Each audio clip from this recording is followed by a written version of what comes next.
Assalamualaikum warahmatullahi wabarakatuh. Salam sejahtera untuk kita semua.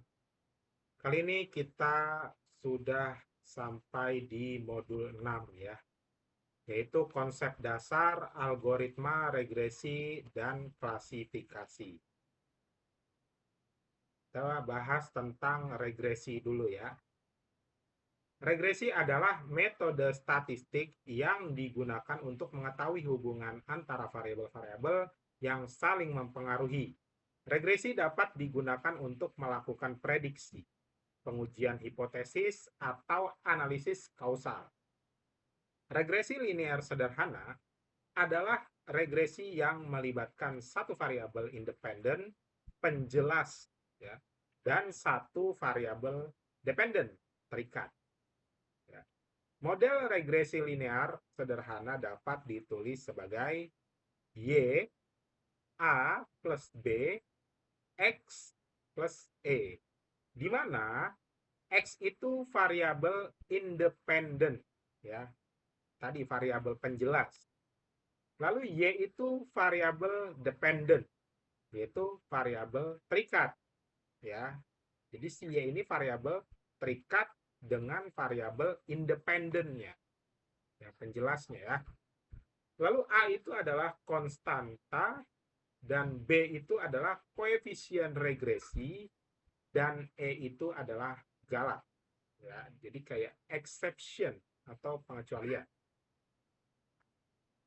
Lalu regresi linear berganda atau disebut dengan multiple linear regression adalah regresi yang melibatkan lebih dari satu variabel independen, penjelas, dan satu variabel dependent, terikat. Di sini model multiple regresi linear dapat ditulis sebagai Y sama dengan A plus B1 X1 lalu plus B2 X2 plus B3 ya, lalu plus X3 dan seterusnya ya. Jadi di sini linear berganda sampai dengan B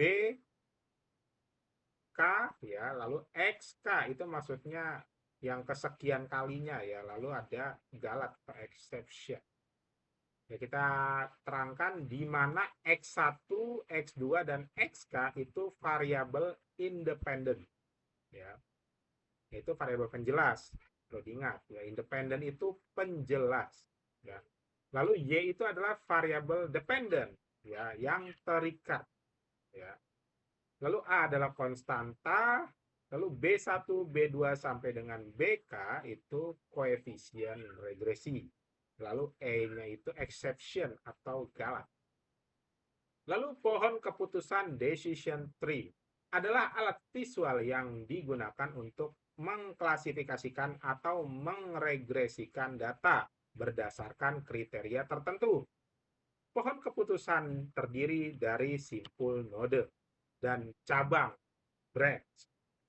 Simpul akar atau root node adalah simpul awal yang membagi data menjadi dua atau lebih kelompok.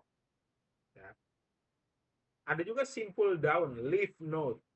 Ya. Adalah simpul akhir yang menunjukkan hasil klasifikasi atau regresi. Ya.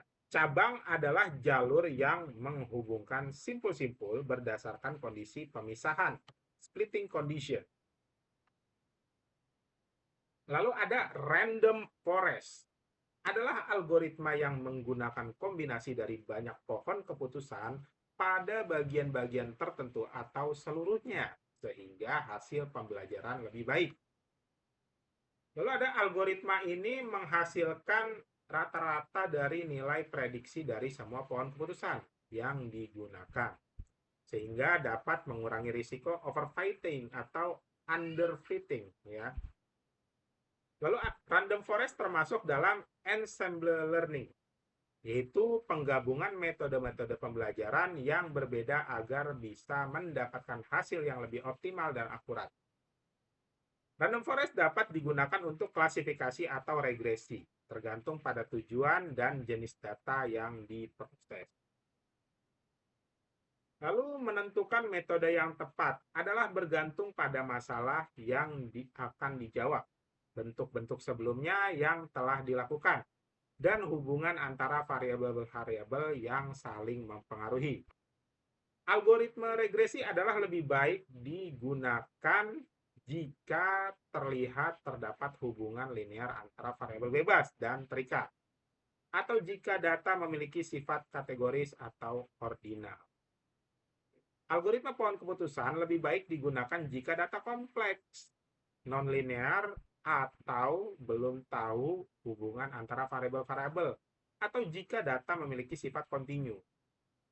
Algoritma pohon keputusan juga lebih mudah mengimplementasikan dan dipahami, serta dapat mendukung proses pengambilan keputusan dengan visualisasi yang jelas. Kelebihan dan kekurangan algoritma keputusan antara lain adalah kelebihannya adalah relatif mudah. Banyak library atau tools dapat mengatasi missing value, dapat menangani data tidak seimbang, dapat mengurangi variance, dan meningkatkan akurasi dengan ensemble learning. Lalu dia terdapat kekurangan yaitu rentan overfitting, sensitif terhadap perubahan data, sulit menentukan kriteria pemisahan yang optimal, dapat menghasilkan pohon yang terlalu besar atau kompleks. Lalu kita bahas tentang klasifikasi. Klasifikasi supervised learning. Nah, kita pecah jadi klasifikasi dulu. Adalah proses pembelajaran dari data pasti yang tersedia. Hasil berdasarkan hasil pembelajaran. Dan pengujian berdasarkan prediksi itu sendiri. Klasifikasi digunakan untuk memprediksi kelompok dari suatu objek tertentu berdasarkan karakteristiknya. Lalu ada supervised learning, adalah metode pembelajaran mesin yang menggunakan data berlabel sebagai input dan output yang diinginkan. Supervised learning mempelajari fungsi pemetaan dari input ke output dan mengoptimalkan fungsi tersebut dengan mengurangi kesalahan prediksi. Lalu ada prinsip Pareto, adalah prinsip yang menyatakan bahwa 80 hasil diperoleh oleh 20 usaha. Nah, prinsip ini dapat digunakan untuk menentukan rasio atau perbandingan jumlah antara data latih dan data uji dalam proses klasifikasi. Biasanya data latih adalah 80 dan data uji adalah 20 dari data total. Lalu ada klasifikasi unsupervised learning. Di sini ada 3. Yang pertama, menentukan metode yang tepat adalah langkah penting dalam proses klasifikasi. Karena metode yang dipilih akan mempengaruhi hasil dan kinerja model pembelajaran. Ada beberapa faktor yang perlu dipertimbangkan dalam memilih metode, seperti tujuan, data, dan hasil yang diharapkan. Diagram alur adalah alat visual yang membantu peneliti dalam memilih metode yang tepat. Diagram ini menunjukkan pernyataan-pernyataan yang dapat digunakan sebagai pedoman dalam memutuskan antara algoritma supervised learning, unsupervised learning, atau reinforcement learning. Dan kelebihan kekurangannya adalah informasi yang berguna untuk mengetahui manfaat dan tantangan dari menggunakan algoritma klasifikasi. Teks ini memberikan beberapa contoh kelebihan dan kekurangan masing-masing algoritma, seperti akurasi, kompleksitas, fleksibilitas, dan efisiensi. Terima kasih, itu saja yang bisa saya sampaikan di modul ke-6 ini. Kurang lebihnya saya mohon maaf. Wabillahi taufiq wal hidayah. Wassalamualaikum warahmatullahi wabarakatuh. Salam sejahtera untuk kita semua.